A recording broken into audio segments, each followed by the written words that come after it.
네, 경제판 돋보기 시간입니다. 어제 이제 현대차와 기아 이제 국내 완성차 업체들의 인도 실적이 나오면서 실적에 대한 기대감은 커지는데 이게 언제쯤 주가에 좀 반영이 되나 이런 걱정들도 있습니다. 저희 그러면 올해 어떻게 좀 진행이 될지 전망 한번 들어보죠. 오늘은 웨스투자자문의 강정원 본부장과 함께합니다. 어서 오세요. 네, 안녕하세요. 네.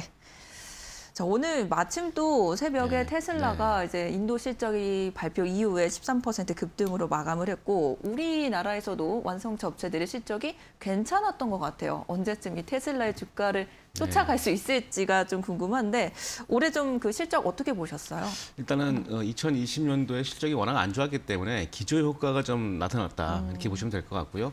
반도체 수급난이 되면서 전년 대비 이제 2020년 대비해서 판매 실적은 호조세를 보였습니다만 기저 효과로 인한 부분이지 우산 성적표는 아니다라고 보시면 좋을 것 같고요. 뭐 내수는 줄고 수출은 좀 늘어나는 그런 효과를 보였습니다. 부품만 공급망 차질이 발생되면서 국내 수요에 적절히 대응하지 못한 점이 좀 아쉬운 부분이라고 보시면 좋을 것 같고요. 완성차 5사 판매량이 현대차, 기아 누런상 순자는 실적이 좀 좋은 반면에 또 한국 GM과 쌍용차가 좀 좋지 않게 나왔다는 부분들이 좀 아쉬운 그런 측면이었다고 보시면 좋을 것 같습니다. 르노 삼성차가 약 14% 증가하는 모습을 보였고요.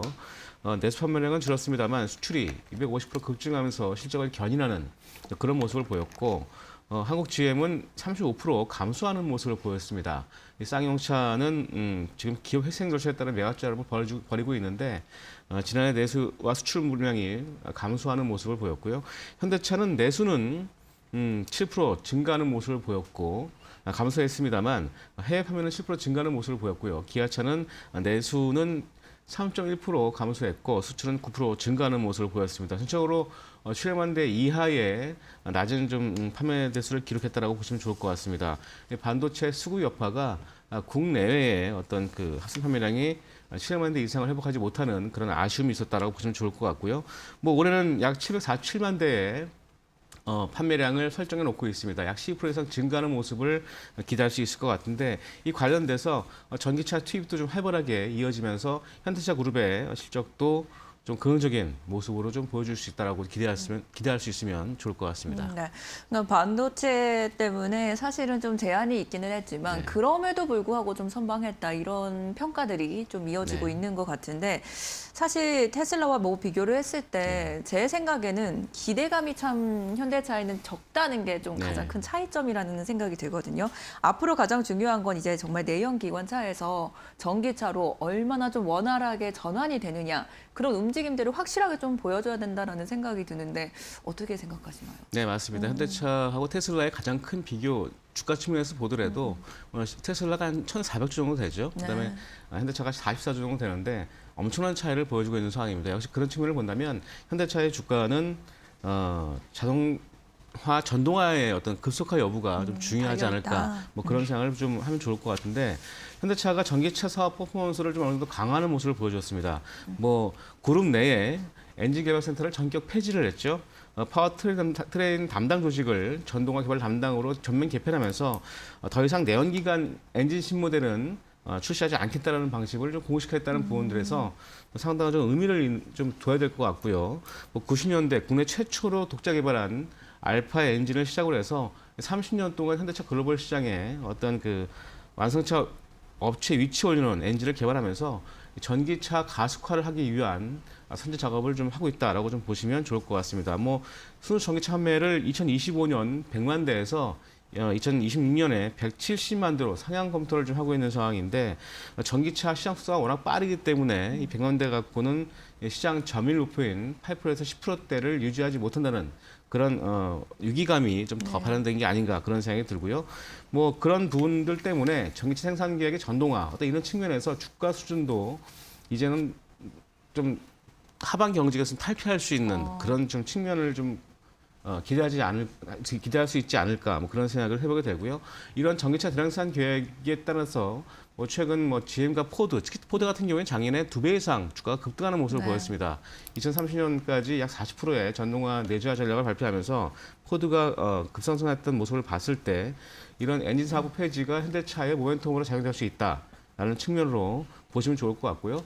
뭐 아이오닉 5가 독일의 올해 차로 뽑힌 만큼 이 기술력과 상품성에서 우수하기 때문에 이런 측면에서 본다면 현대차의 어떤 그 전기차의 어떤 활용을 제대로 활용하지 못했다. 이런 부분들을 좀 봐야 될 것 같고요.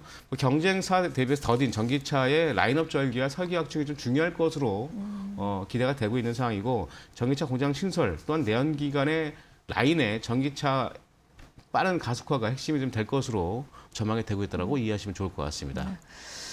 사실 그 해외의 유명한 이제 내연기관 그 업체들의 네. 주가는 상승을 했다라는 것이 이제 결국은 미래 전동화의 비전을 보여줬다. 네. 우리도 그런 움직임들이 필요하다. 이렇게 한번 정리를 해볼 수 있을 것 같은데 또 하나 이슈가 있었던 게 이제 수소차 관련을 해서 사실 그 조직 개편이 일어나면서 네. 이 축소가 되는 것이 아니냐, 뭐 이제는 좀 해프닝이라고 해야 될까요? 네. 그런 일들이 좀 있었습니다. 그래도 전략은 좀 수정이 된 것 같은데 어떻게 지금 좀 흐르고 있는지 좀 정리를 해볼 수 있을까요? 네, 3세대 수소연료차 관련돼서 일단은 뭐 개발 성과 연구 진척도가 좀 당초 예상치를 뭐 기대하지 못했다고 좀 판단을 한 것 같습니다. 네. 이런 측면에서 현대차 2025년까지 연간 13만 대 어떤 그 목표를 세웠습니다만 뭐 2024년도에는 뭐 수소사회를 달성하면서 친환경과 또한 그 경제 성장 두 마리 토끼를 잡는다는 어떤 목표 전략을 좀 수정했다라고 좀 보시면 좋을 것 같은데요.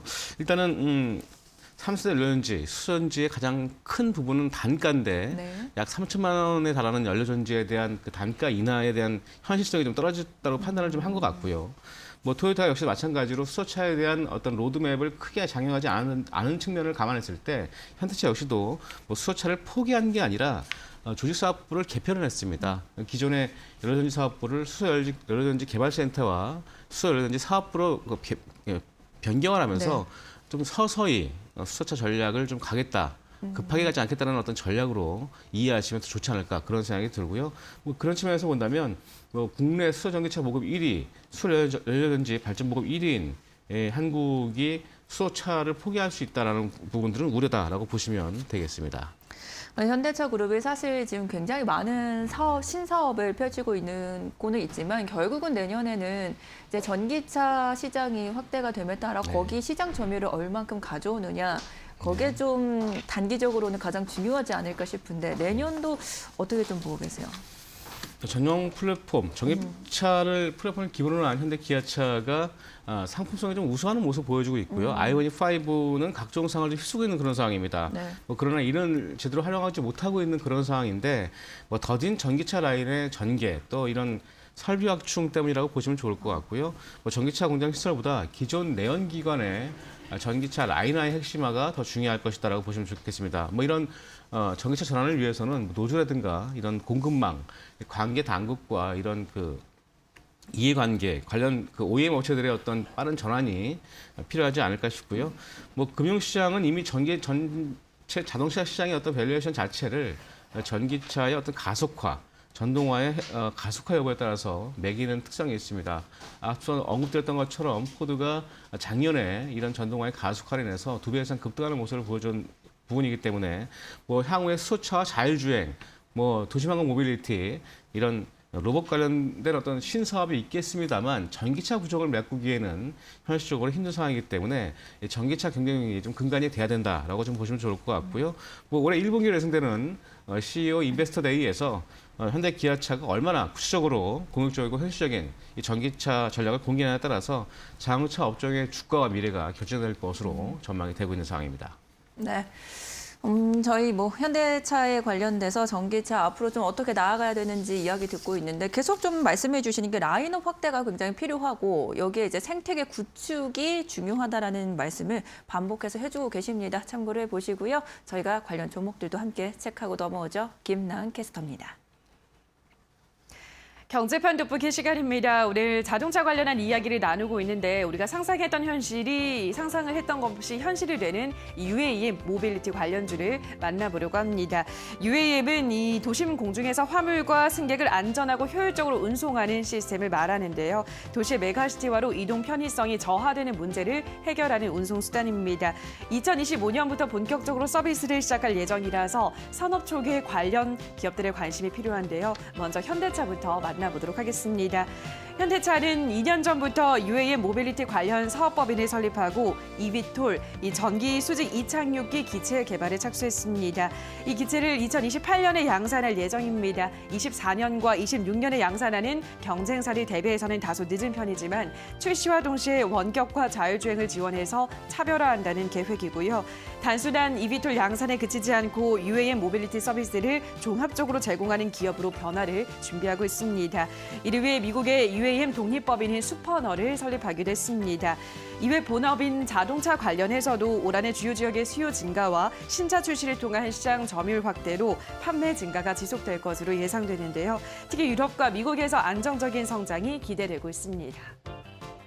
다음으로는 현대위아입니다. 현대차가 이비투를 28년에 양산한다면 핵심 밸류체인을 이 회사가 담당할 전망입니다.